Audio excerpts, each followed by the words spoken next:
बाबा की revise course की मुरली है 1/2/94 की 94 की। त्रिकालदर्शी स्थिति के श्रेष्ठ आसन द्वारा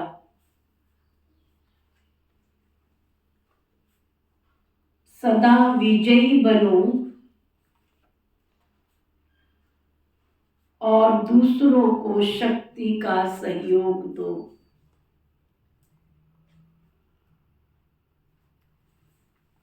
खुद भी बाबा कहते ऐसी श्रेष्ठ स्थिति पर बैठो, खुद तो विजयी बनो और दूसरों को भी विजयी बनने का सहयोग दो। आज त्रिकालदर्शी बाप दादा अपने सर्व मास्टर त्रिकालदर्शी बच्चों को देख रहे हैं।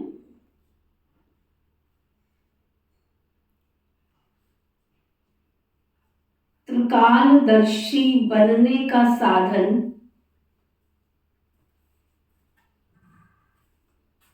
बाप दादा ने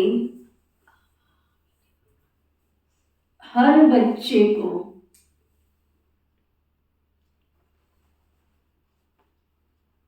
दिव्य बुद्धि का वरदान व ब्राह्मण जन्म की विशेष सौगात दी है।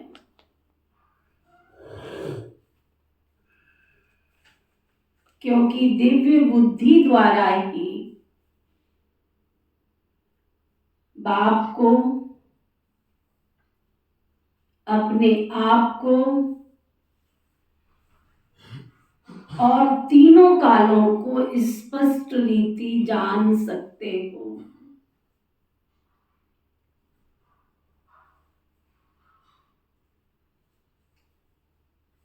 हर एक ब्राह्मण आत्मा अपने आप में चेक करे, मुझे दिव्य बुद्धि कितनी मिली।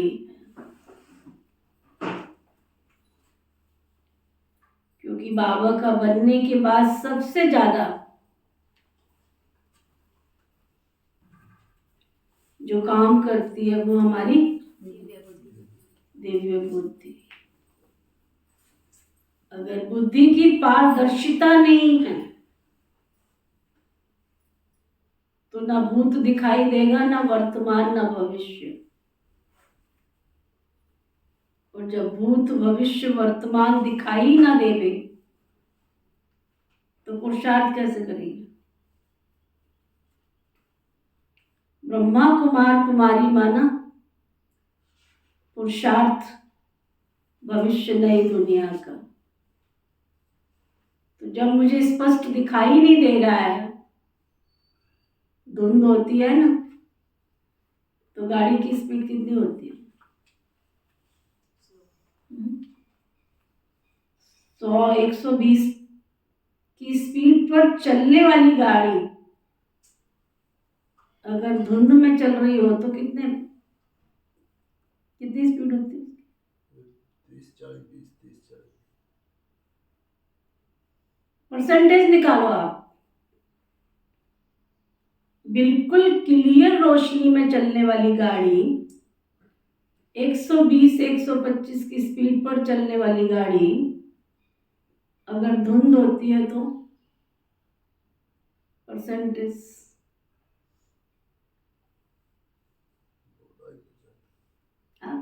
2-3%। कितना माइनस देखो कितना हुआ। इसी तरह से बाबा के हम बन तो गए हैं, ये कोई बड़ी बात नहीं है। भक्ति में भी आप देखो कितना भक्ति का विस्तार है। बाबा पिछले हफ्ते से साधु सन्यासियों की बात कर रहे हैं। अगर उनकी पवित्रता नहीं होती तो भारत का क्या हाल होता।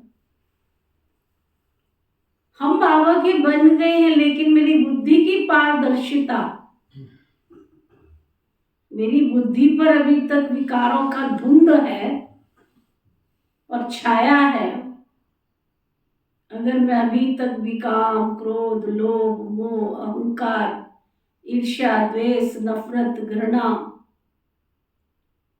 इन विकारों की मेरे अंदर धुंध है, कई मुंह से बोलते लेकिन अंदर मिसने बहुत होते हैं, तो वो भी बुद्धि को तो प्रभावित करेगी ना। आप मुंह से बोलो या नहीं बोलो, मुंह से बोलने वाला तो फिर भी साफ सुथरा होता है, बोल के निकल गया। घर में किचड़ा रखो या घर से बाहर फेंको, दोनों में फर्क है या नहीं? फर्क है या नहीं?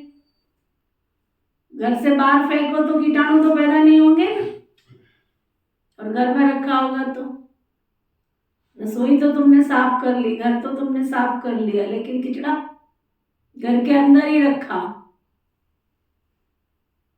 ऐसे ही अगर आपने बुद्धि के अंदर इन विकारों को समा के रखा तो क्या होगा? बुद्धि के अंदर कचरा भरा हुआ है, और कचरे पर तुम चाहे गुलाब के फूल क्यों ना रख दो, बाबा की मुरली कितनी भी सुनोगे, लेकिन मन बुद्धि अगर विकारों में लिप्त है, काम का असर है, क्रोध का है, लोभ का है, मोह का है, अहंकार का, ईर्ष्या का है, द्वेष का है, नफरत का है, घृणा का है, विकार तो विकार है। तो सबसे पहले अपनी बुद्धि को बाबा आज सारी मुरली में कह रहे हैं, पहले अपना आसन तो ठीक करो ना। आसन ठीक हो, बैठक ठीक हो, आसन भी ठीक है लेकिन बैठक ठीक नहीं है, वायुमंडल ठीक नहीं है, तो सारी चीजें आ जाती है। लेकिन इन सब चीजों को, आसन को भी ठीक करना है, वायुमंडल को भी ठीक करना है, तो सबसे पहले क्या चाहिए? बुद्धि की पारदर्शिता। बुद्धि में भूत, भविष्य, वर्तमान तीनों काल स्पष्ट दिखाई देने चाहिए। जब तक हमें दिखाई नहीं देंगे हम बदल नहीं सकते हैं, हमारे अंदर परिवर्तन नहीं आ सकता। परिवर्तन नहीं आ सकता है। और बाबा से जो हमें प्राप्ति होनी चाहिए वो प्राप्ति, क्योंकि जो पुरुषार्थ ही नहीं है, जिस मंजिल पे मुझे पहुंचना है, तो सबसे पहले बुद्धि की पारदर्शिता, क्लियर, वो बाबा आज कह रहे। त्रिकालदर्शी बनने का साधन बाप दादा ने हर बच्चे को दिव्य बुद्धि का वरदान व ब्राह्मण जन्म की विशेष सौगात दी है, क्योंकि दिव्य बुद्धि के द्वारा ही बाप को और अपने आप को और तीनों कालों को स्पष्ट जान सकते हो। दिव्य बुद्धि तथा याद के द्वारा ही सर्व शक्तियों को धारण कर सकते हो। बुद्धि में बिल्कुल क्लियर है, साफ स्वच्छ मुरली बुद्धि है ना। दूध वाला दूध देने के लिए दरवाजे पे आया, पात्र तुम्हारा गंदा है, तो दूध देने वाले का कसूर या पात्र में दूध लेने वाले का? तो बाबा तो मुझे सब कुछ दे रहा है, वरदान दे रहा है सुंदर, परंतु मेरी बुद्धि, बाबा कहते हैं वो चेक करो अंदर।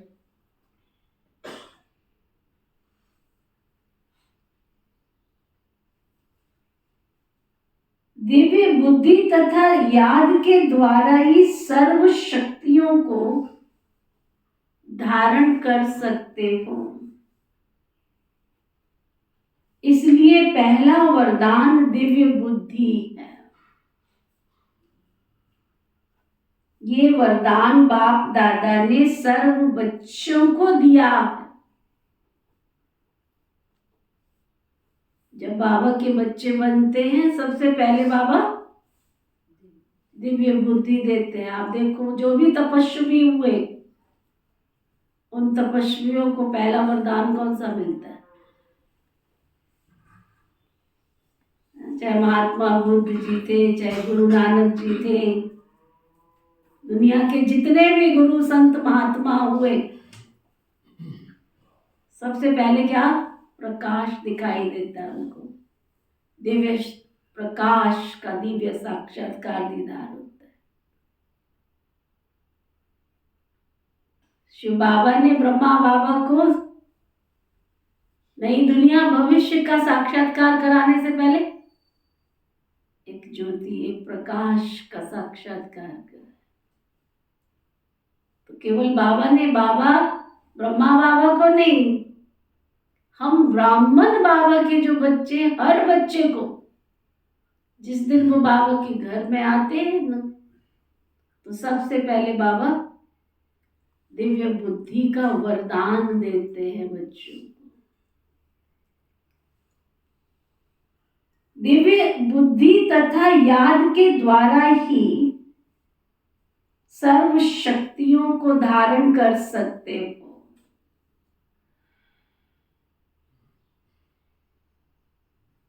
इसलिए पहला वरदान दिव्य बुद्धि है। ये वरदान बाप दादा ने सर्व बच्चों को दिया है, लेकिन इस वरदान को प्रत्यक्ष जीवन में नंबरवार कार्य में लगाते हो। सब नंबरवार, यथा योगी यथा शक्ति। दिव्य बुद्धि त्रिकालदर्शी स्थिति का अनुभव कराती है। चारों ही सब्जेक्ट धारण करने का आधार दिव्य बुद्धि। चारों ही सब्जेक्ट को सभी अच्छी तरह से जानते हैं, वर्णन भी करते हैं, लेकिन जानना, वर्णन करना ये सभी को आता है।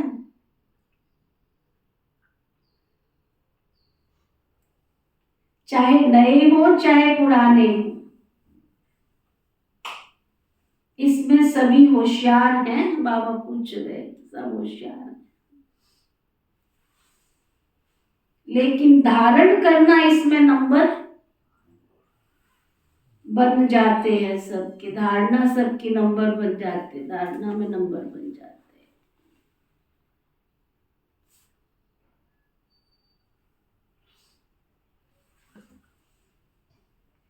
दिव्य बुद्धि की विशेषताएं। दिव्य बुद्धि वाली आत्माएं कोई भी संकल्प को, कर्म को वाणी में लाने समय हर बोल, हर कर्म को तीनों कालों से जानकर फिर प्रैक्टिकल में लेकर आती है।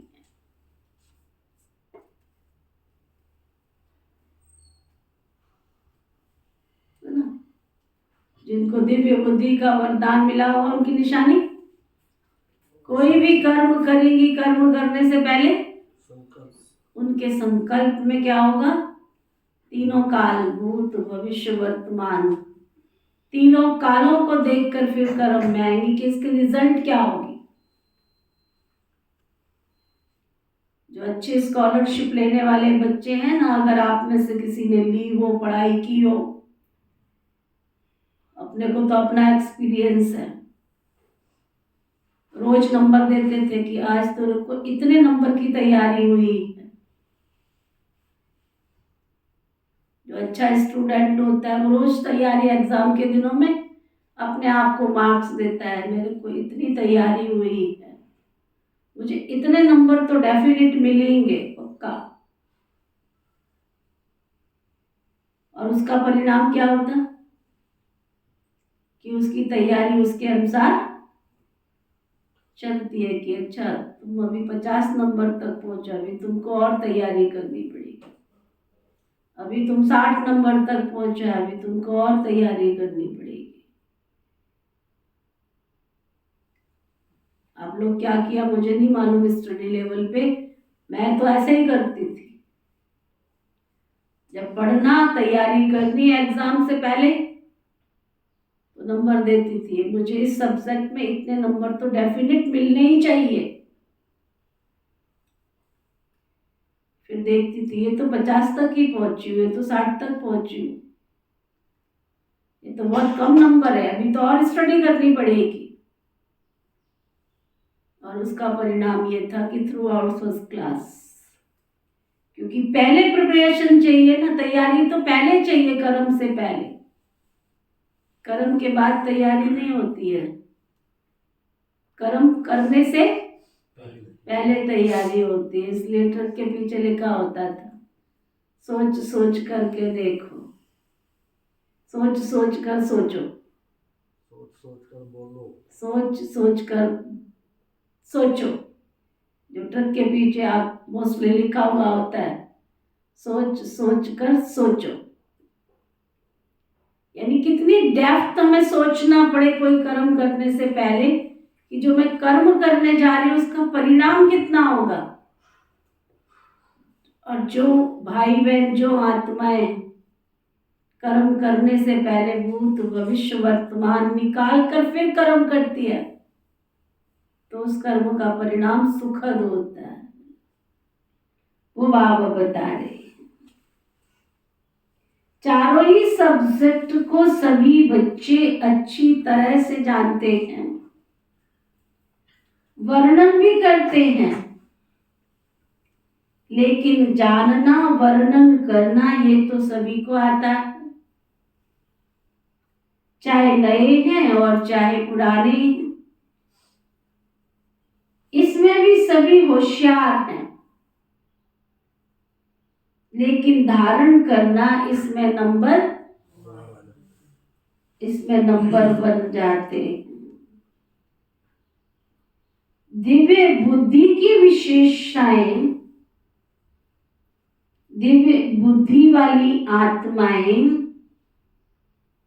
कोई भी संकल्प को, अंडरलाइन करो क्या कह रहे बाबा, जिनके पास दिव्य बुद्धि होगी, यानी दिव्य बुद्धि वाली आत्माएं कोई भी कर्म, कोई भी संकल्प,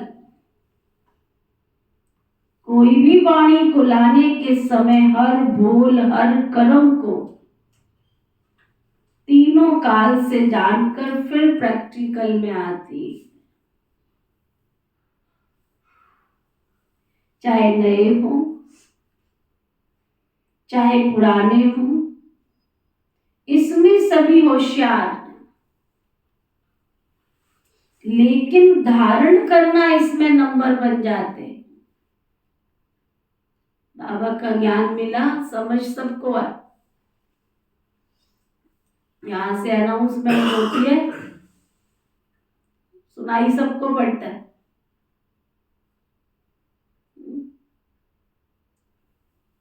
सबको सब बातें सुनाई पड़ती,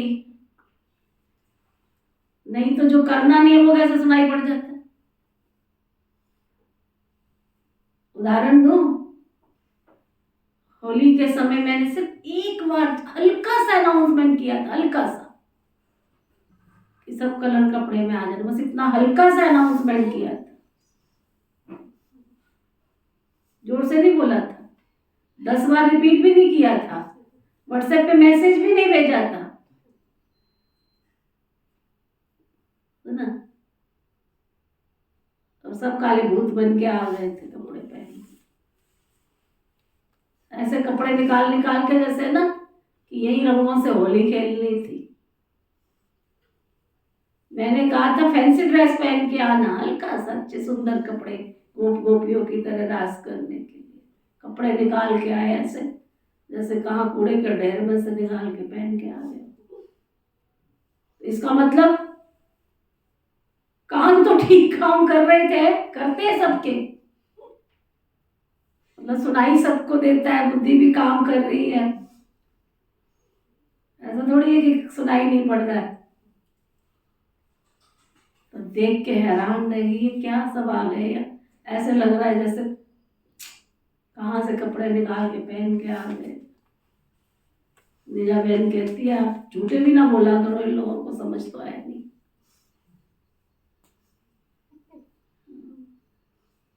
ऐसे लग रहा था कहाँ से कौन से ढेर में से निकाल के पहन के आ गए, जैसे यहाँ बहुत रंग बरसने थे, बहुत पता नहीं। तो सुनाई तो दिया ना, ये तो नहीं कि सुनाई नहीं दिया। तो वो बाबा कह रहे यहां से सुनो,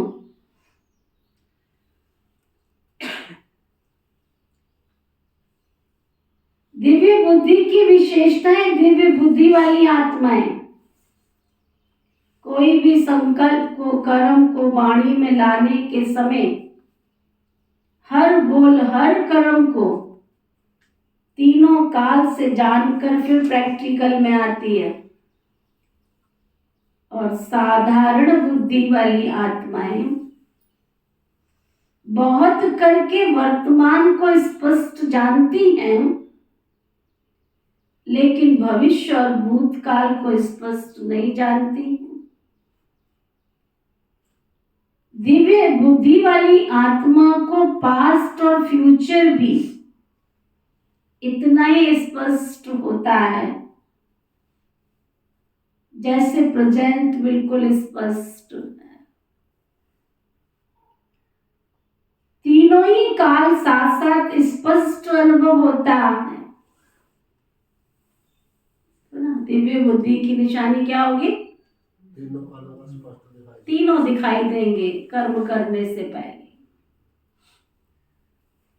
वैसे सभी कहते हैं कि जो सोचो, जो करो, जो बोलो,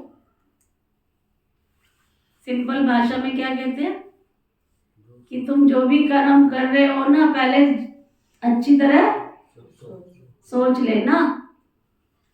कोई प्लानिंग करते हुए क्या तुमने अच्छी तरह से सोच लिया है ना, ठीक परिणाम क्या होगा इसका, सोच लिया है ना। जो करो, जो बोलो, आगे पीछे को सोच समझ करके करो। कर्म के पहले परिणाम को सामने रखो, तो परिणाम हुआ भविष्य। तो नंबर 1 है त्रिकालदर्शी बुद्धि। त्रिकालदर्शी बुद्धि कभी असफलता का अनुभव नहीं करेगी।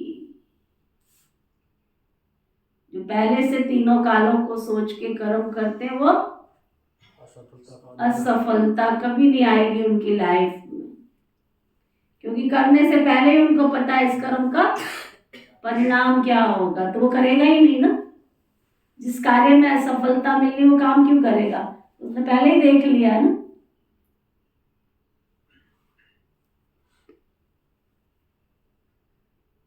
लेकिन बच्चों में 3 प्रकार की बुद्धि वाले हैं। पहला नंबर सुनाया सदा त्रिकालदर्शी बुद्धि। दूसरा नंबर कभी त्रिकालदर्शी, और कभी एकदर्शी, एक कालदर्शी। 3 प्रकार के बच्चे हैं बाबा के घर में, जो केवल वर्तमान देखते हैं, पास्ट भी नहीं दिखता और भविष्य भी नहीं दिखता है। और दूसरे पास्ट तो दिखता है लेकिन भविष्य नहीं दिखता है। लेकिन जिनकी डिवाइन इंसाइट है, बुद्धि दिव्य है, उनको भूत भी दिखाई पड़ता है और भविष्य भी दिखाई पड़ता है। कर्म करने से पहले वर्तमान स्पष्ट दिखाई देता है। तो बाबा कहते हैं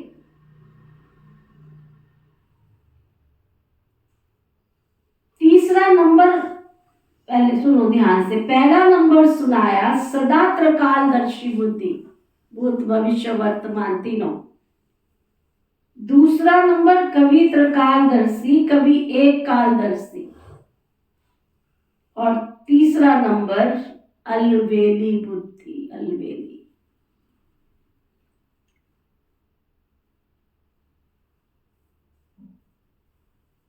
जो सदा वर्तमान को देखते, सदा यही सोचते हैं कि अभी जो हो रहा है या मिल रहा है या चल रहा है इसमें ठीक रहे, भविष्य क्या होगा इसका क्यों सोचें।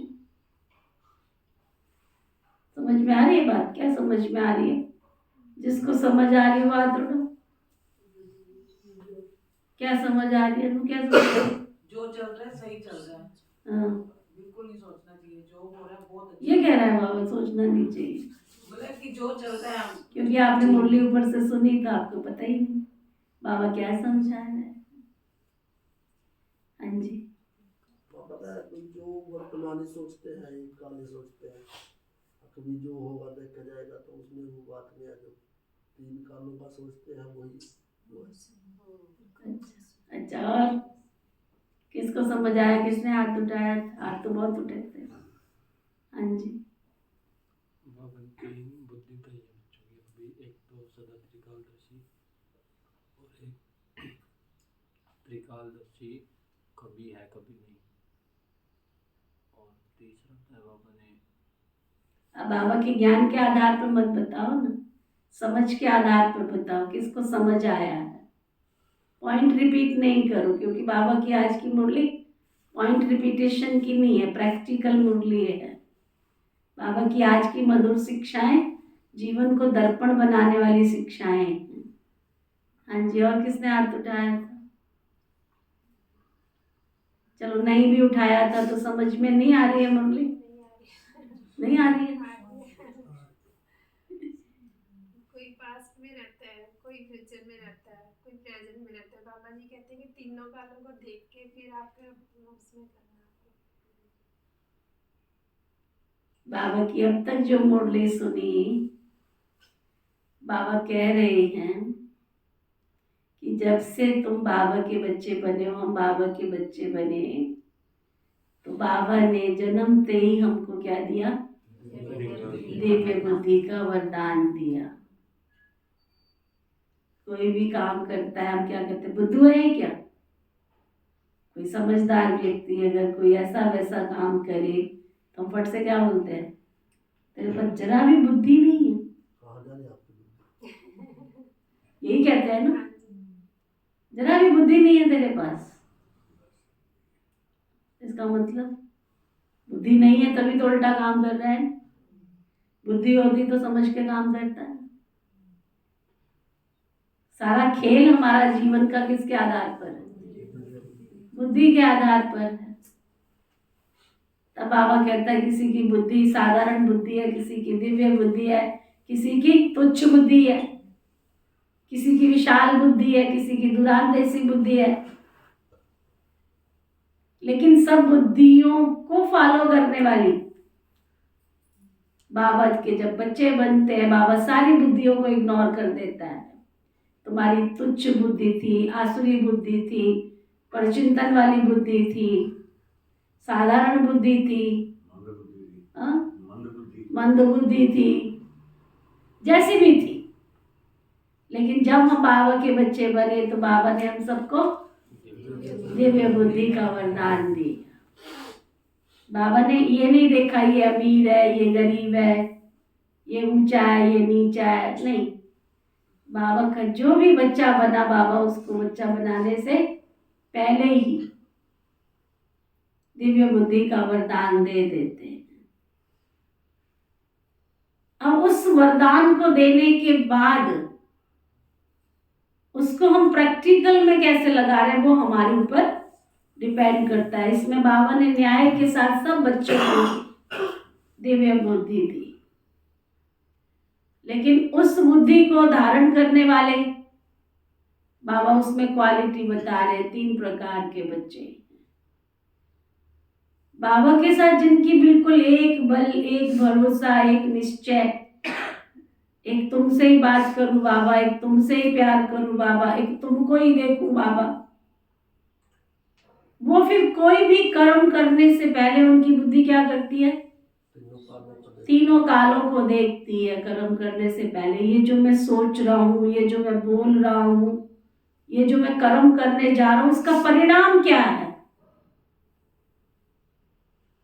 3 काल देखती है उस कर्म को करने से पहले। क्या देखती है?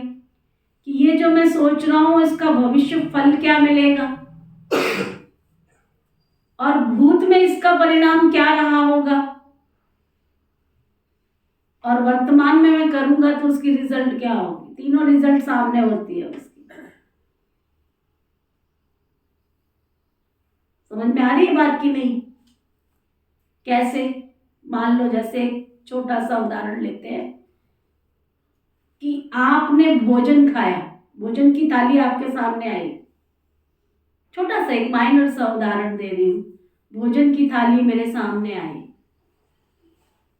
और उस भोजन की थाली में क्या रखा है? हर एक की बॉडी अपने आप अपने अनुसार काम कर रही है। कोई की बॉडी मीठा सूट करता है, कोई की बॉडी को नमकीन सूट करता है, कोई की बॉडी को खट्टा सूट करता है, किसी को दही सुपाच्य है, कहीं को दही नुकसानकारक है। अब दही तो पौष्टिक है ना, दही का तो अवगुण नहीं है ना, दही तो पौष्टिक है। लेकिन आपकी बॉडी दही को सूट कर रहा है कि नहीं कर रहा है?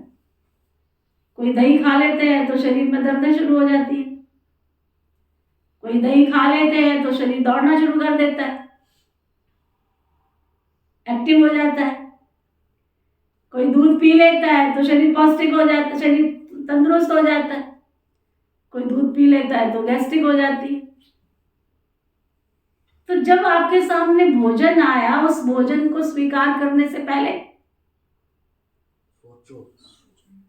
सोचेंगे ना कि इस चीज का वर्तमान में क्या असर है। मैं खाऊंगा तो एट प्रेजेंट मैं डाइजेस्ट कर पाऊंगी, चलो मैंने खा तो लिया, लेकिन भविष्य क्या होगा इसका? बीमार पड़ूंगी, बीमार पड़ूंगी, कष्ट किसको होगा?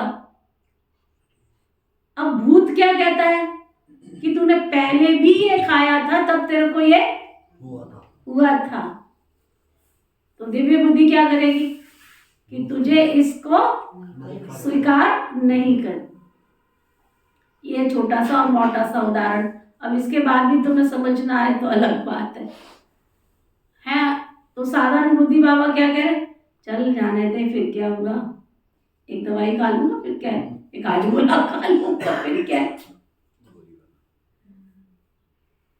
चल रहा है चलने दो। सुना वो ये कहेंगे चल रहा है चलने दो, फिर क्या है। अब समझ में आया? बात को पूरा लिंक से समझो, बाबा क्या समझाना चाह रहा है। जो चल रहा है वो तो ठीक है, लेकिन कष्ट कितना भारी उठाना पड़ेगा। जो चीज शरीर में जाके जहर पैदा कर रही है, उसको तुमने डाल तो लिया, और ये कह करके कि मैं हाजमोला खा लूंगा, मैं चूरन की गोली खा लूंगा, मैं ये खा लूंगा, तो उससे नुकसान किसको होगा? कष्ट किसको सहन करना पड़ेगा? तो वो बाबा कह रहे हैं कि कोई भी कर्म, ये तो एक छोटा सा मैंने एग्जांपल दिया आपको, मोटी बुद्धि वालों को कि समझ में आ जाए। इससे मोटा उदाहरण तो और कोई नहीं हो सकता है। अच्छा, तो बाबा कह रहे हैं दिव्य बुद्धि वाली आत्मा को पास्ट और फ्यूचर भी इतना स्पष्ट होता है जैसे प्रेजेंट स्पष्ट होता है। ब्रह्मा बाबा साकार में थे ना, तो कहते थे ये भी ज्ञान है। केवल बाबा की मुरली सुनना ज्ञान नहीं है, केवल आत्मा परमात्मा ज्ञान नहीं है। शरीर को मुझे किस ढंग से चलाना है ना, मेरे शरीर को मेरे ढंग से चलाना है। इस संगम युग पर, इस कलयुग के बाद जो संगम युग में हमने प्रवेश किया है, हर एक को ये शरीर अमानत के रूप में मिला हुआ है, और इसको क्या चाहिए उस अनुसार इसको ज्ञान होना चाहिए सबको, क्योंकि सबकी बॉडी सब कुछ स्वीकार नहीं करती है। ये कलयुगी 84 में जन्म की गड्डी है। तो ब्रह्मा बाबा साकार में थे तो कहते थे बच्चे इसका भी ज्ञान, इसकी भी नॉलेज हर ब्राह्मण आत्मा को होनी चाहिए और उस अनुसार इसको भोजन देना है। ऐसे नहीं जो आया वो सब डालो इसके अंदर, भले शुद्ध है लेकिन डालो इसके अंदर, ऐसा नहीं।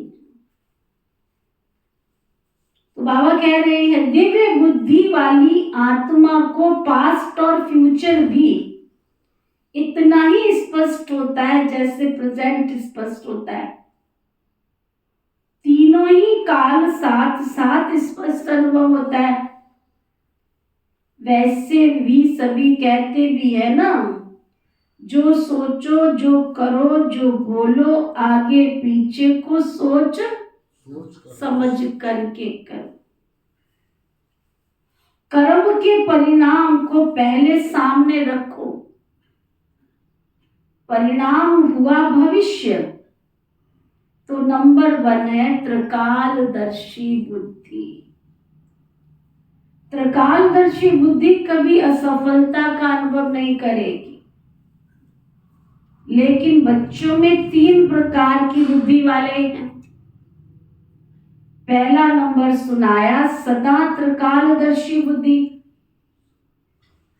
और दूसरा नंबर कभी त्रिकालदर्शी बुद्धि कभी एक कालदर्शी, तीसरा नंबर अलवेली बुद्धि, जो सदा वर्तमान को देखते सदा यही सोचते हैं कि अभी जो हो रहा है, मिल रहा है, चल रहा है, इसमें ठीक रहे, भविष्य क्या होगा इसको क्यों सोचे। लेकिन अलवेली बुद्धि आदि मध्य अंत को न सोचने के कारण सदा सफलता प्राप्त करने में धोखा खा लेती है। तो बनना है त्रिकालदर्शी बुद्धि। त्रिकालदर्शी स्थिति ऐसा श्रेष्ठ आसन है जिस आसन अर्थात स्थिति द्वारा स्वयं भी सदा विजयी और दूसरों को भी विजयी बनने की शक्ति व सहयोग देने वाले। दिव्य बुद्धि विशाल बुद्धि, दिव्य बुद्धि बेहद की बुद्धि। तो चेक करो कि स्वयं की बुद्धि किस नंबर की बनाई है मैंने। बाप दादा ने बच्चों की रिजल्ट में क्या देखा कि ज्ञान गुण शक्तियों का खजाना जमा सभी बच्चों के पास है, लेकिन जमा होते हुए भी नंबरवार क्यों है? ऐसा कोई भी नहीं दिखाई दिया जिसके पास खजाने जमा नहीं हो।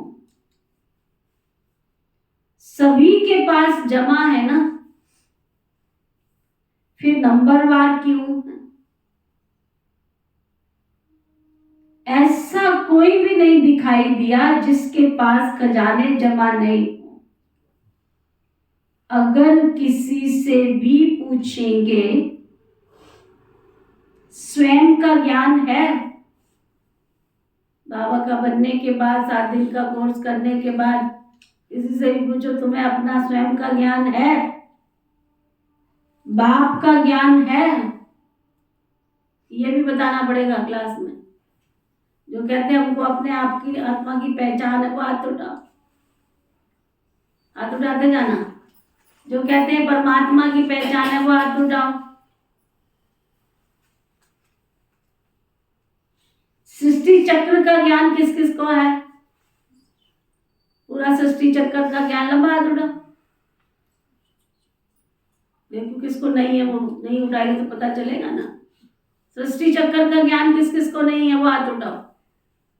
जिसको नहीं है, आपने दोनों में नहीं उठाया, क्या मतलब क्लास में नहीं हो क्या? गलत है। अगर क्लास का रिस्पॉन्स ठीक नहीं देते हो तो स्टूडेंट ठीक नहीं हो। जो पूछा जाता है यहाँ सामने से, इस पर ऐसा नहीं होता जिधर देखी बड़ी परार्थ, ऐसे नहीं होता। ये भी बुद्धि काम कर रही है कि नहीं कर रही है पता चलता है। कितनी बातें पूछी बाबा ने? स्वयं का ज्ञान, बाप का ज्ञान, सृष्टि चक्कर का ज्ञान, अच्छा, कर्मों की गति का ज्ञान। जिसके पास कर्मों की गति का ज्ञान नहीं है वो हाथ उठाओ, जिसके पास है वो हाथ उठाओ, लंबा हाथ उठाओ, बार बार कहना पड़ता है लंबा। सभी के पास सर्व शक्तियां हैं कि कोई है कोई नहीं है? ज्ञान में सभी ने हाँ किया, शक्तियों में हाँ क्यों नहीं किया? सबके पास सर्व शक्तियां हैं? जिनके पास सर्व शक्तियां हैं वो हाथ उठाओ। आठों शक्तियां तो सर्व शक्ति का मतलब क्या है? 8 शक्तियां ही है ना अपनी, सहन शक्ति, समाने की शक्ति, परखने की शक्ति, निर्णय शक्ति, सहयोग शक्ति, विस्तार को संकीर्ण करने की शक्ति, समेटने की शक्ति। ये सर्व शक्तियां जिसके पास है वो हाथ उठा। तो बाबा कहते हैं ज्ञान भी है, बाप का ज्ञान भी है, सृष्टि चक्कर का ज्ञान भी है, कर्मों की गति का भी ज्ञान है। ऐसा कौन बैठा है इस क्लास में जिसको कर्मों की गति का ज्ञान नहीं है? पाप करोगे तो पाप का फल क्या मिलेगा? पुण्य मिलेगा। तो ये ज्ञान है कि नहीं है? तो बाबा कहते फिर सर्व शक्तियों में क्यों? अच्छा, सर्व गुण है आपके पास। 36 प्रकार के गुण होते हैं। जो कहते हम सर्व गुण संपन्न है वो हाथ उठाओ। सर्व गुण बुद्धि में है, बुद्धि में ज्ञान भी है, शक्तियां भी है, फिर भी नंबर वार क्यों? फर्क क्या होता है? खजाने को विधि पूर्वक कार्य में लगाना नहीं आता है। बाबा ने तो सारे खजाने दिए हैं, परंतु सर्व खजानों को विधि पूर्वक कार्य में लगाना नहीं आता।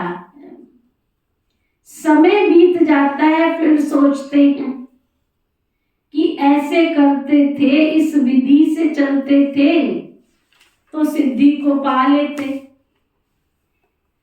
सिद्धि मिल जाती तो समय को जानना और समय के प्रमाण शक्ति व गुण व ज्ञान को कार्य में लगाना, इसके लिए दिव्य बुद्धि की विशेषता आवश्यक है। वैसे ज्ञान की पॉइंट्स बहुत सोचते रहते हैं, सुनाते भी रहते हैं, कॉपियां भी भरी हुई रहती। कॉपियों की तो बात ही मत पूछो। सबके पास कितनी डायरियां इकट्ठी हुई होंगी, काफी स्टॉक हो गया होगा ना। तो जैसे बाप के लिए गाया हुआ है, जो हूं मैं जैसा हूं वैसे मुझे जानने वाले भी यहां आके बैठ गए। इसका मतलब ये नहीं है कि तुमने पहचान लिया है शिव बाबा को, है ना। बाबा कहते वैसे ही मुझे जानने वाले भी कोटों में कोई, कोई में भी कोई है। जानते तो सभी हैं, लेकिन अंडरलाइन मैं जो हूं जैसा हूं उसमें अंतर पड़ जाता है। इसी रीति जैसा समय और जो ज्ञान की पॉइंट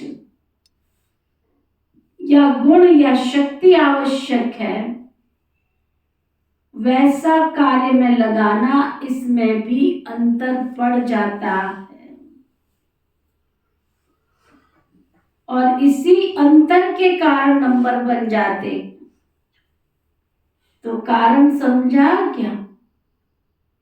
एक तो समय प्रमाण विधि का अंतर पड़ जाता है, दूसरा कोई भी कर्म व संकल्प त्रिकालदर्शी बनकर नहीं करते, इसलिए इसलिए नंबर 1 जाते हैं, क्योंकि संकल्प, कोई भी संकल्प बुद्धि में आता है तो संकल्प है बीज, बड़ी सूक्ष्म गति है इसकी, ध्यान से सुना।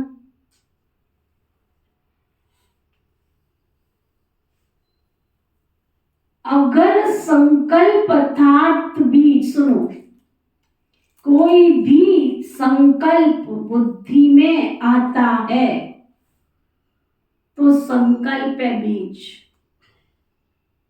और वाचा और कर्मणा है बीज का विस्तार।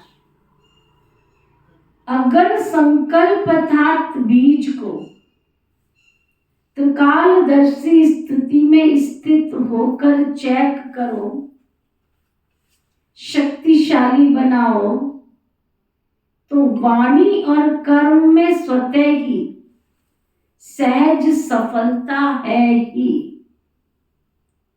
संकल्प को चेक नहीं करते अर्थात बीज शक्तिशाली नहीं होता तो वाणी और कर्म में भी सिद्धि की शक्ति नहीं रहती। सारा खेल किसका है? संकल्प में। चल थोड़ा 5 मिनट क्लास में देर से चले जाएंगे फिर क्या फर्क पड़ता है, सिर्फ इतना ही संकल्प आया।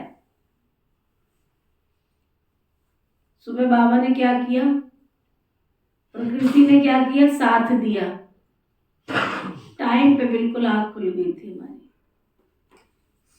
सब साधन बिल्कुल जैसे चाहिए वैसे मिल गए थे, लेकिन संकल्प में क्या था? संकल्प में क्या था? चल 5 मिनट लेट चले जाएंगे। कर्म इंद्रियां कैसे काम कर रही है?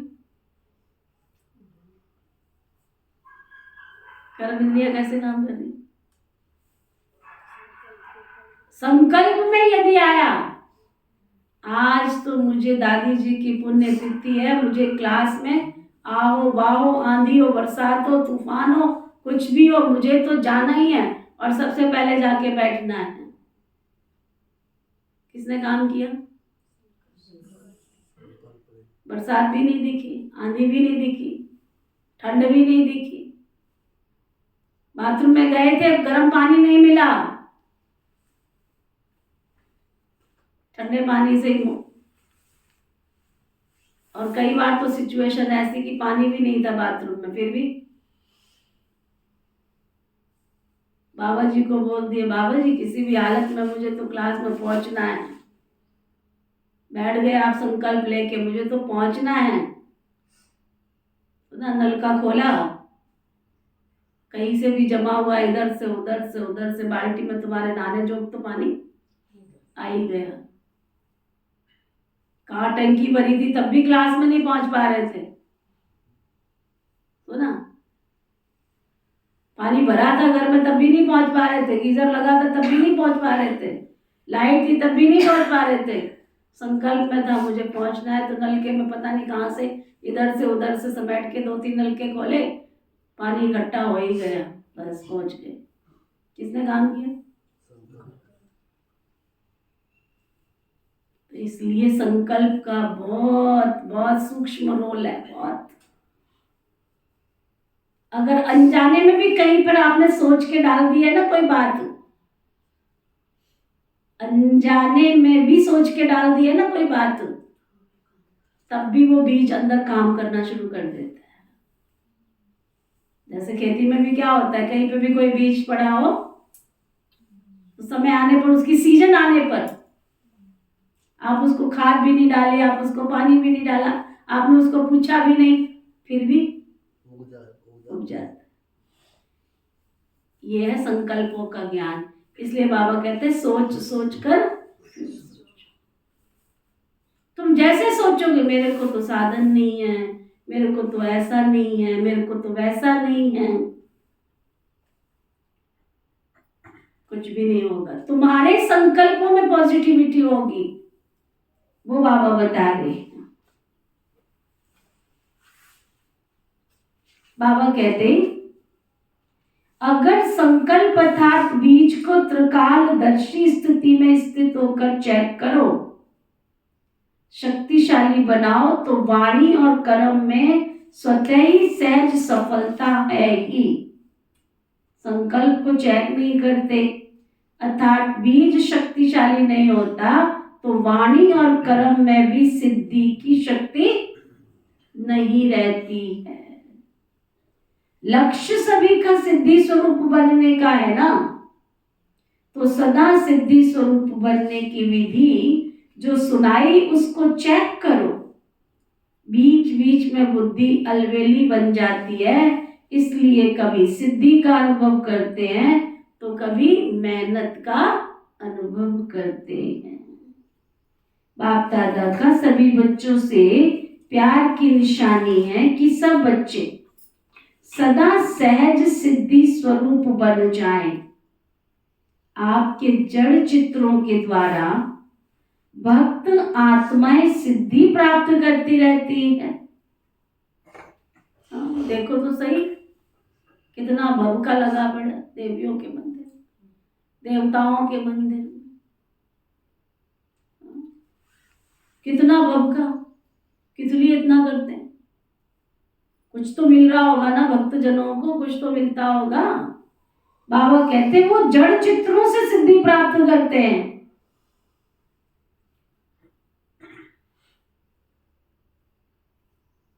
जो त्रिकालदर्शी स्थिति में स्थित रहते हैं, तो त्रिकालदर्शी स्थिति समर्थ स्थिति है। इस समर्थ स्थिति वाले व्यर्थ को ऐसा सहज समाप्त कर देते हैं जो स्वप्न मात्र भी व्यर्थ समाप्त हो जाता है।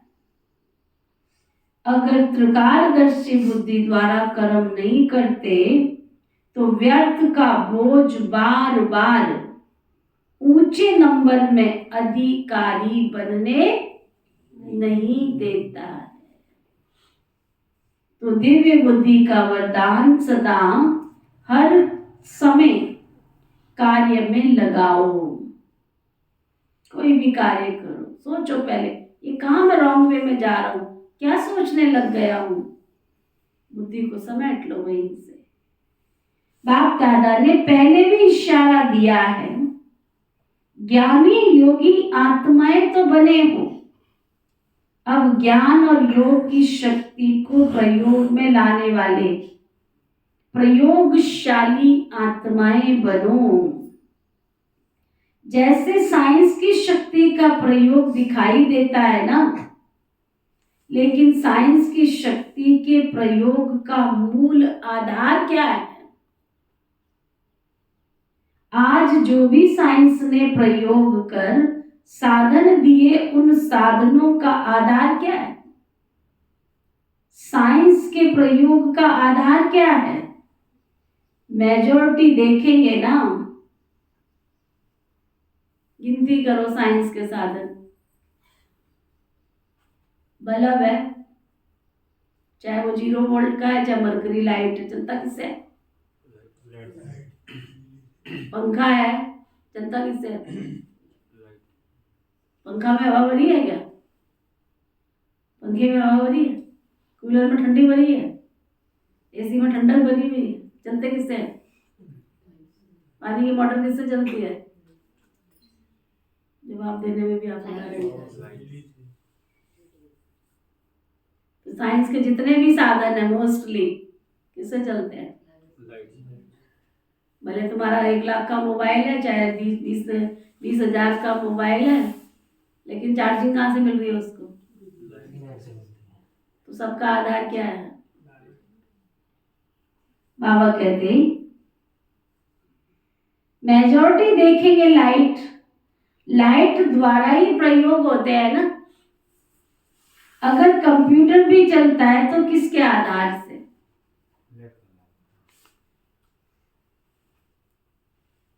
माइट है, कंप्यूटर अपने आप में शक्तिशाली है,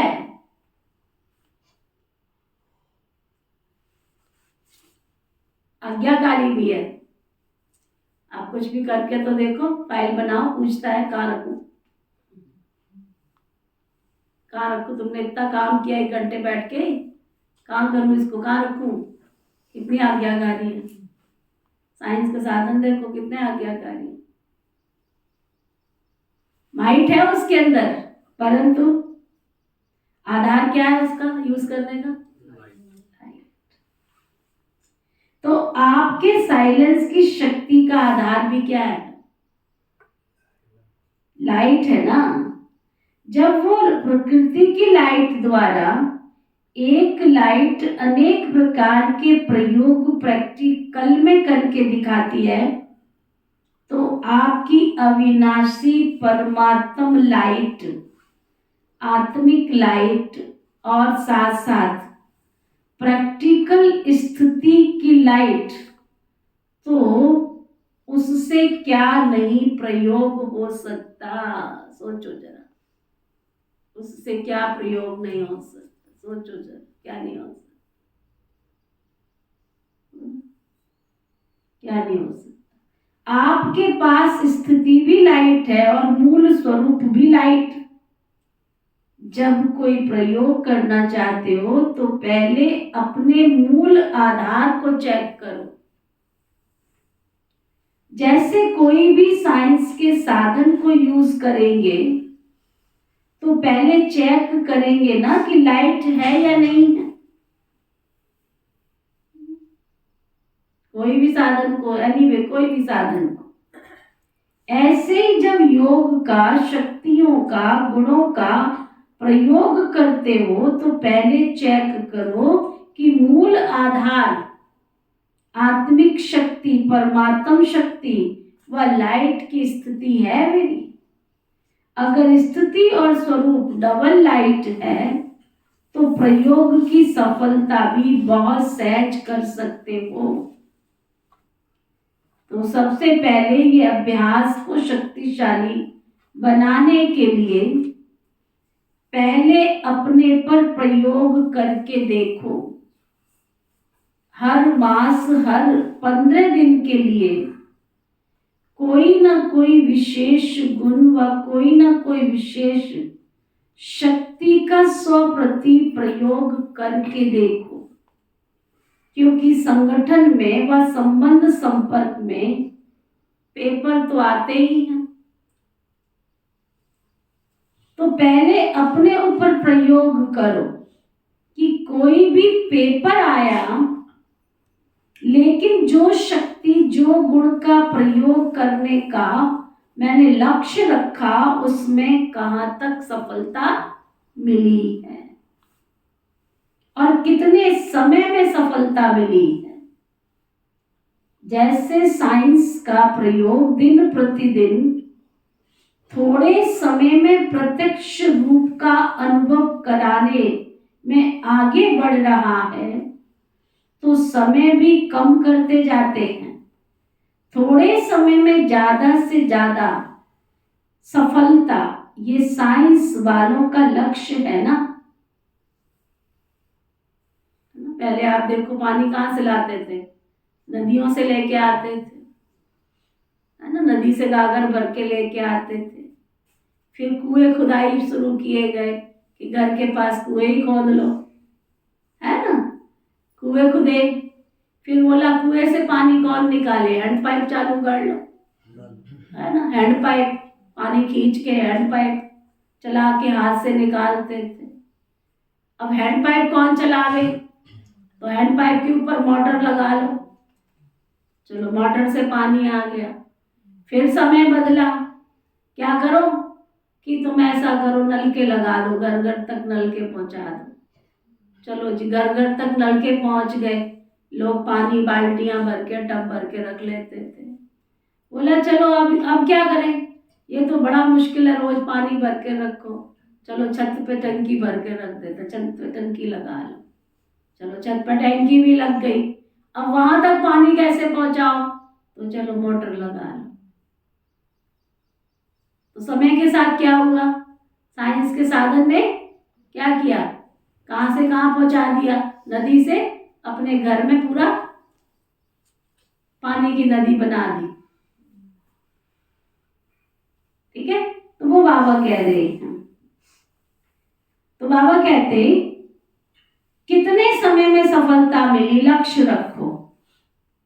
क्या? जैसे साइंस का प्रयोग दिन प्रतिदिन थोड़े समय में प्रत्यक्ष रूप का अनुभव कराने में आगे बढ़ रहा है, तो समय भी कम करते जाते हैं ना। पहले लोग इधर से उधर जाते थे, कैसे जाते थे? पैदल जाते थे, घोड़ा गाड़ी पे जाते थे, खच्चर पे जाते थे, बैलगाड़ी पे जाते थे, है ना। कोई ऊंट गाड़ी भी बनाते थे। फिर, है ना, धीरे धीरे फिर क्या बना? मोटर गाड़ी भी निकली, मोटी मोटी बड़ी वाली।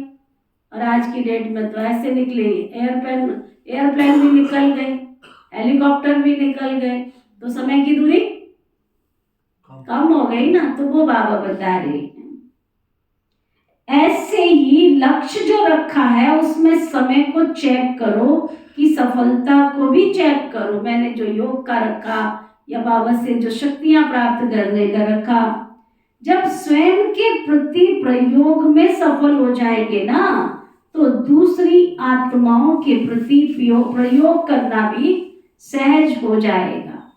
और जब स्व के प्रति सफलता अनुभव करेंगे, तो आपके दिल में औरों के प्रति प्रयोग करने का उमंग उत्साह स्वतः ही बढ़ता जाएगा। अन्य आत्माओं के संबंध संपर्क में स्व के प्रयोग द्वारा उन आत्माओं को भी आपके प्रयोग का प्रभाव स्वतः ही पड़ता रहेगा। जैसे एक दृष्टांत सामने रखो कि मुझे सहन शक्ति का प्रयोग करना है, तो जब स्वयं में सहन शक्ति का प्रयोग करेंगे, तो जो दूसरी आत्माएं आपकी सहन शक्ति को हिलाने के निमित्त है, वो भी बच जाएंगी, तो उनका भी तुम्हारे से किनारा हो जाएगा। समझ में आया? ये बात जिसको समझ आई वो हाथ उठाओ। क्या समझ में आई? रमा, क्या समझ आई? क्या? क्लास में बैठे हुए भी नहीं बैठते हैं, जैसे बहुत पुरुषार्थ कर रहे लक्ष्मी नारायण तो यही बन गए। क्या समझ में आया बल्देव भाई? सहन शक्ति ये क्या कह रहा है बाबा? पीएचडी की पढ़ाई पढ़ा रहे हैं। सुरेश भाई क्या समझ आया? ओम शांति। कथा सुनने आ जाते, बस सुना दो बाबा जी जो तुम्हें सुनाना है। बाबा कह रहे हैं, मान लो आपने आज संकल्प किया कि मैंने क्या करना है, मैंने सहन शक्ति को बढ़ाना है। अब आपने सुबह उठ के संकल्प लिया कि मैंने सहन शक्ति को बढ़ाना है। अभी तो आपने संकल्प ही लिया था कि मैंने सहन शक्ति को बढ़ाना है, उठे। अब क्या हुआ कि जो आप बाथरूम में गए तो वहाँ पता चला कि साबुनदानी में साबुन ही नहीं। चलो हो गया, देखो ना साबुनदानी में साबुन ही नहीं है। बाल्टी मग्गा, कल तो रात को बाल्टी मग्गा था, अभी तो बाल्टी मग्गा भी नहीं है। अब अपने सहन शक्ति को देखते जाना अंदर। चलो, रात को मैंने कपड़े तो यही रखे थे, किसने उठा के रख दिए यहाँ से। चलो, थोड़ा सा हमारा पैरामीटर क्या हो रहा है, बढ़ता जा रहा है। संकल्प क्या लिया है, सहन शक्ति, कि आज मैंने सहन करना है। जैसे तैसे कपड़े भी ढूंढ लिए, नहा भी लिया, कर भी लिया, फिर मैं उठाने लगा अपनी डायरी पेन, वो भी नहीं मिली। चलो, चल कोई नहीं, काम चला लेंगे, चलता है। जब मैं बाहर निकली तो जूते चप्पल भी नहीं मिल रहे हैं, वो भी हो गया, वो भी पता नहीं कहाँ है। अब मुझे आना था स्कूटर पे, गाड़ी पे, उसकी चाबी भी नहीं मिल रही। जैसे तैसे मैंने चाबी ढूंढी तो पता चला कि गाड़ी स्टार्ट तो हो रही थी, लेकिन रात को बेटा वो पता नहीं कोई गाड़ी लेके गए, उसका पेट्रोल ही बरस गए। अब तो हो गया काम, पूरा काम हो गया। अब तो सहन शक्ति हो गई धराशायी है। तो वो बाबा बता रहे हैं कि अगर किसी का लक्ष्य रखते हो कि मैंने ये करना है, अब जब आपने संकल्प कर ही लिया कि मैंने सहन शक्ति को धारण करना है, तो क्या होगा, चल जो होगा वो भी अच्छा, जो हो रहा है अच्छा, बाबा जी सब अच्छा ही कर रहे हैं, बहुत अच्छा। आप शांति से बाबा के घर में आ गए, है ना, शांति से चले गए, हर बात को आपने क्या किया, इग्नोर कर दिया, तो घर में क्या हो गई, तो जो टाइम आपका वेस्ट होने वाला था वो बाबा बता रहे। तो बाबा कहते जब स्व के प्रति प्रयोग में सफल हो जाएंगे तो दूसरी आत्माओं के प्रति प्रयोग करना सहज हो जाएगा, और जब स्व के प्रति सफलता अनुभव करेंगे तो आपके दिल में औरों के प्रति प्रयोग करने का उमंग उत्साह स्वतः ही बढ़ता जाएगा। अन्य आत्माओं के संबंध संपर्क में बाबा बता रहे थे, अच्छा बाबा दृष्टांत दे रहे थे ना, जैसे एक दृष्टांत सामने रखो कि मुझे सहन शक्ति का प्रयोग करना है, तो जब स्वयं में सहन शक्ति का प्रयोग करेंगे तो जो दूसरी आत्माएं आपकी सहन शक्ति को हिलाने के निमित्त है वो भी बच जाएंगी, उनका भी किनारा हो जाएगा। और जैसे छोटे छोटे संगठन में रहते हो, सेंटर्स है तो सेंटर्स पर छोटे संगठन है ना, तो पहले स्वयं के प्रति ट्रायल करो, फिर अपने छोटे संगठन में ट्रायल करो, संगठन रूप में कोई भी गुण व शक्ति के प्रयोग का प्रोग्राम बनाओ। उससे क्या होगा, संगठन की शक्ति से उसी गुण व शक्ति का वायुमंडल बन जाएगा, वाइब्रेशन फैलेगा और वायुमंडल व वाइब्रेशन का प्रभाव अनेक आत्माओं के ऊपर पड़ता ही है। तो ऐसे प्रयोगशाली आत्माएं बनो, पहले स्वयं में संतुष्टता का अनुभव करो, फिर औरों में सहज हो जाएगा, क्योंकि विधि आ जाएगी। जैसे साइंस के कोई भी साधन के पहले सैंपल के रूप में प्रयोग करते हैं, फिर विशाल रूप में प्रयोग करते हैं, ऐसे आप पहले स्वयं को सैंपल की रीति से यूज करो। जितना ये प्रयोग करने की रुचि बढ़ती जाएगी, बुद्धि मन इसमें बिजी रहेगा, तो छोटी छोटी बातों में जो समय लगाते हो, शक्तियां लगाते हो, उनकी बचत हो जाएगी।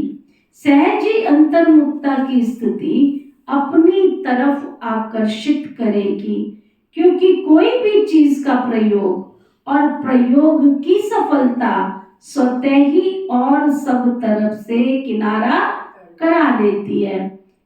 ये प्रयोग तो सभी कर सकते हो ना, कि मुश्किल है। इस वर्ष प्रयोगशाली आत्माएं बनो, समझा क्या करना है, और हरेक स्वयं के प्रति प्रयोग में लग जाएंगे तो प्रयोगशाली आत्माओं का संगठन कितना पावरफुल बन जाएगा। वो संगठन की किरणें और वाइब्रेशन बहुत कार्य करके दिखाएंगी। इसमें सिर्फ दृढ़ता चाहिए कि मुझे करना ही है, दूसरों के अलवेलेपन का प्रभाव नहीं पड़ना चाहिए। आपकी दृढ़ता का प्रभाव औरों पर पड़ना चाहिए, क्योंकि दृढ़ता की शक्ति श्रेष्ठ है या अलवेलेपन की शक्ति श्रेष्ठ है। बाप दादा का वरदान है, अंडरलाइन करो, क्या बाप दादा का वरदान है, जहां दृढ़ता है वहां सफलता ही सफलता है।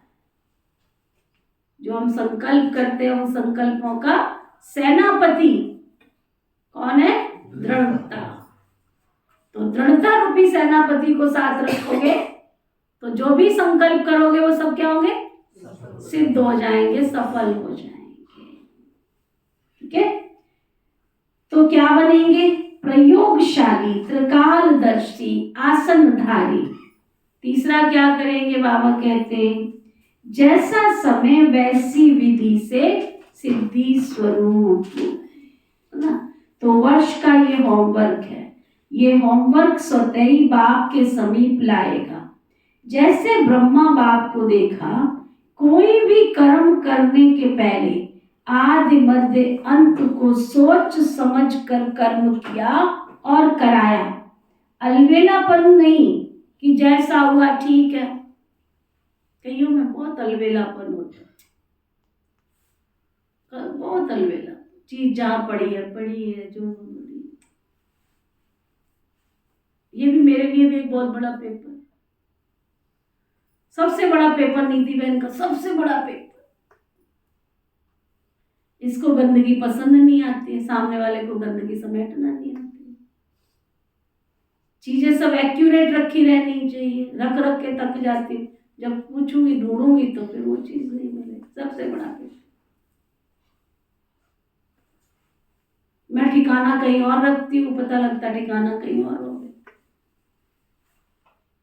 तो ना बाबा कहते हैं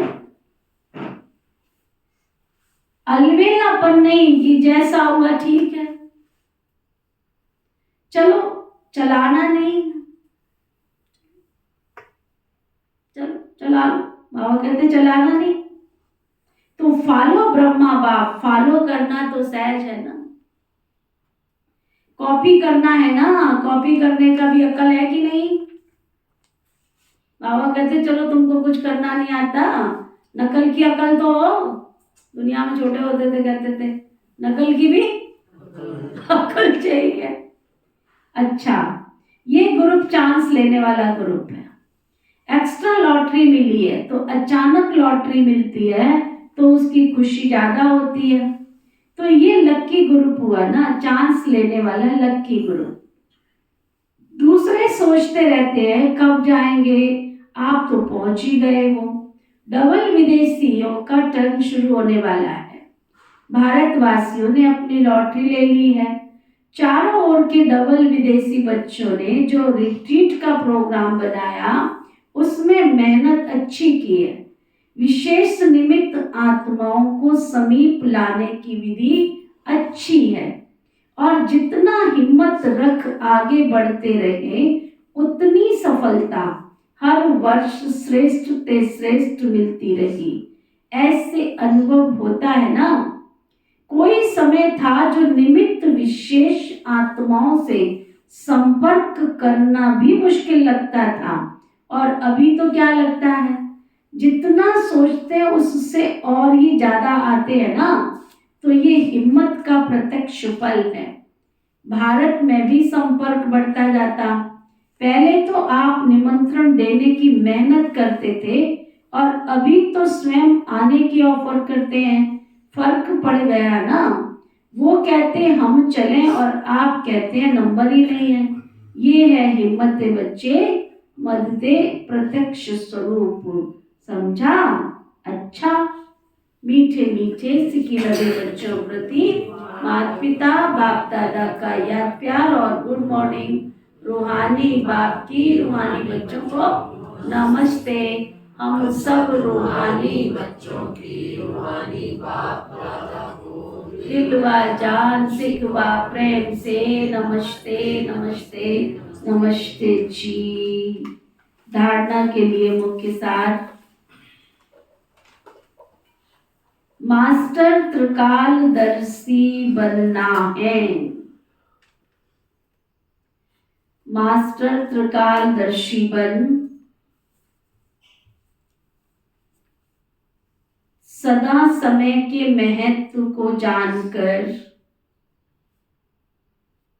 मास्टर त्रिकालदर्शी बन समय के महत्व को जानकर और समय प्रमाण खजाने को कार्य में लगाकर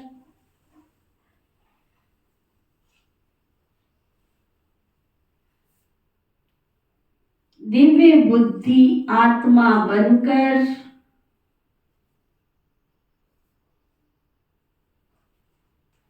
सदा अंतर्मुक्ता की प्रयोगशाला में प्रयोग करने वाली प्रयोगी आत्मा बनकर सदा हिम्मत द्वारा बाप के मदद का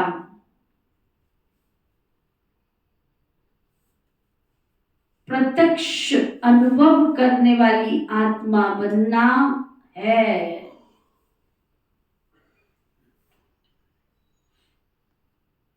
दादियों के साथ बाबा की मुलाकात। आप निमित्त आत्माएं किस प्रयोगशाला में रहते हो? सारा दिन कौन सी प्रयोगशाला चलती है? नई नई इन्वेंशन करते हो ना, नए नए अनुभव करते जाते हो और नई विधि भी टचिंग होती रहती है, क्योंकि जो निमित्त है उनको विशेष नई नई बातें टच होने का विशेष वरदान है। थोड़ा समय भी बीतेगा तो विचार तो चलते हैं ना, टचिंग तो आती है ना कि अभी ये हो, अभी ये हो, अभी ये होना चाहिए। तो निमित्त आत्माओं को विशेष उमंग उत्साह बढ़ाने का व परिवर्तन शक्ति को बढ़ाने के प्लान की जरूरत है। इसके बिना तो रह नहीं सकते, बुद्धि तो चलती है ना। देख देख आश्चर्यवत तो नहीं होते ना, लेकिन उमंग उत्साह में आगे बढ़ाने के लिए प्लानिंग बुद्धि बनते। माया संगठन को हिलाने के लिए नए नए प्लान बनाती है, नई नई बातें सुनती है। तो सुनते हो ना, और आप लोग सभी को हिम्मत उमंग में लाने के लिए प्लान बनाते हो। कभी आश्चर्य लगता है क्या? नहीं लगता है ना। माया भी पुरानी विधि से थोड़े अपना बनाएगी, वो भी कुछ ना कुछ नवीनता रचती रहती है। और आप स्थापना करने वाली निमित्त आत्माएं क्या करती हो? स्थापना के कार्य में नई नई सेवा की विधियां बनाती रहती हो। समझा? अच्छा, सतगुरु प्यारे बाबा का वरदान, वरदान सतगुरु प्यारे बाबा का वरदान। शुद्ध मन और दिव्य बुद्धि के विमान द्वारा सेकंड में स्वीट होम की यात्रा करने वाले मास्टर सर्वशक्तिमान भव। शुद्ध मन और दिव्य बुद्धि के विमान द्वारा सेकंड में स्वीट होम की यात्रा करने वाले मास्टर सर्वशक्तिमान बाबू।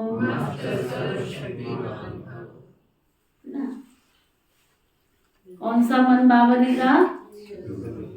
शुद्ध मन। और विधि बुद्धि दिव्य बुद्धि का बाबा ने क्या दिया है? सब देखो, बाबा ने आज सबको विमान दे दिया। सबको मिला विमान, मिला? जो कहते मिला वो हाथ उठाओ। सबको मिला दिव्य बुद्धि के विमान द्वारा। शुद्ध मन और दिव्य बुद्धि के विमान द्वारा सेकंड में स्वीट होम की यात्रा करने वाले मास्टर सर्वशक्तिमान भव।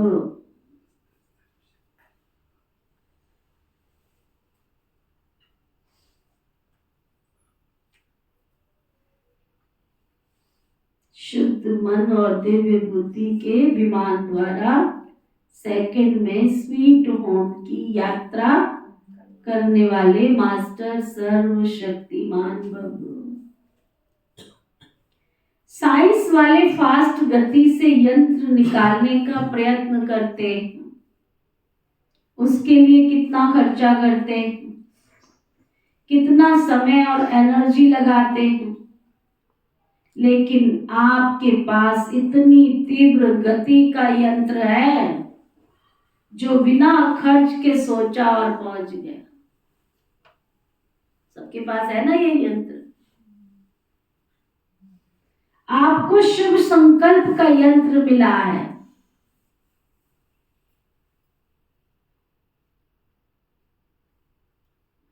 दिव्य बुद्धि मिली है।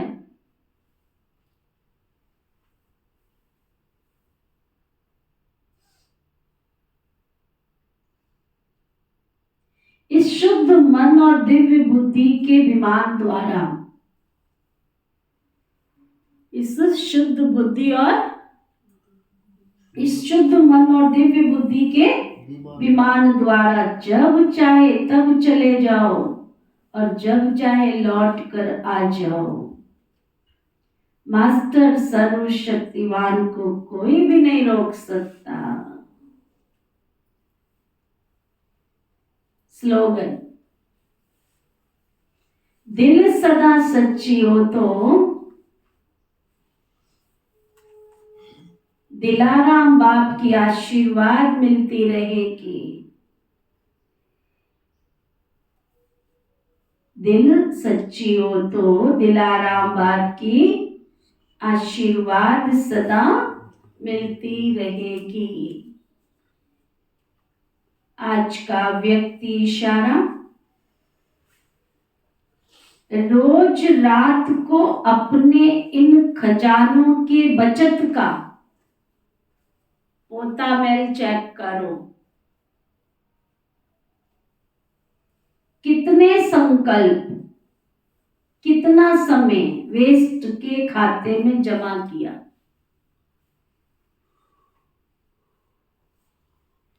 गुण और शक्तियों से कितना श्रेष्ठ कार्य किया।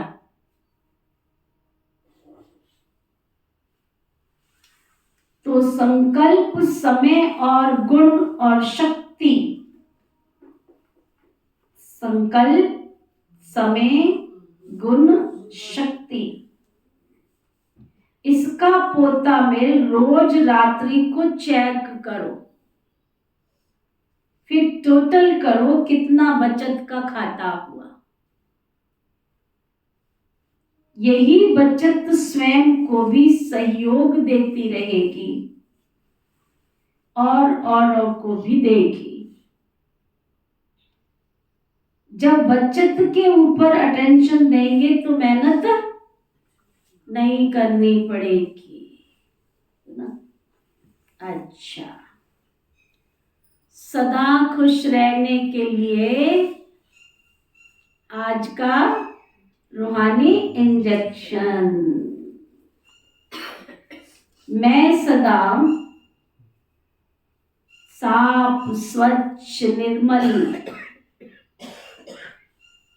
सच्ची दिल वाली आत्मा, दिलाराम बाप की आशीर्वादों में पलने वाली आत्मा हूं। मैं सदा साफ, स्वच्छ, सच्ची दिल वाली आत्मा, दिलाराम बाप की आशीर्वादों में पलने वाली आत्मा हूं। ओम शांति शांति शांति।